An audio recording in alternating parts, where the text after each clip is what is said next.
ഓരോ നാട്ടിലും ഓരോ രീതിയാണല്ലോ വിഷുവിന്.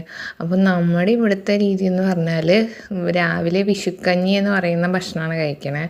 അപ്പോൾ അതിന് വേണ്ടിയിട്ട് ഉണക്കലരി നമ്മൾ സാധാരണ അരി വെക്കുന്ന പോലെ തന്നെ വേവിച്ച് നന്നായിട്ട് വെന്ത ശേഷം ഫ്ലെയിം ഓഫാക്കി ഞാനിവിടെ ഒരു പകുതി തേങ്ങയുടെ പാലെടുത്തിട്ട് ഒഴിക്കുന്നുണ്ട്.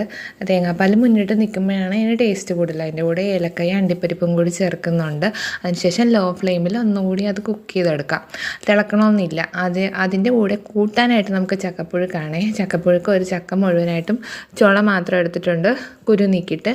ചക്കച്ചുള ഞാൻ വെള്ളത്തിലല്ല വേവിച്ചത്, ആവിയിലാണ് വേവിച്ചെടുത്തത്. ആവിയിൽ പുഴുങ്ങിയെടുത്തിട്ട് അതിലേക്ക് അരപ്പ് ഒരു പകുതി തേങ്ങയും ജീരകം, ഉള്ളി, മഞ്ഞൾപ്പൊടി, കറിവേപ്പില, പച്ചമുളക് ഇതെല്ലാം കൂടി ചതച്ചത് ചേർത്തിട്ട് ഈ ചക്കയുമായിട്ട് നന്നായിട്ട് മിക്സ് ചെയ്ത് ഇടിച്ചെടുക്കാം.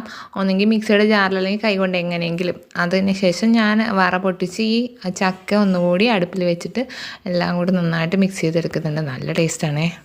അപ്പോൾ ഈ പാൽക്കഞ്ഞിയും ചക്കപ്പുഴുക്കും എൻ്റെ ഭയങ്കര ഫേവറേറ്റ് ഐറ്റമാണ്. അതിൻ്റെ കൂടെ ഒരു പപ്പടം കൂടി വേണ്ടായിരുന്നു. പപ്പടം എനിക്ക് മിസ്സായി.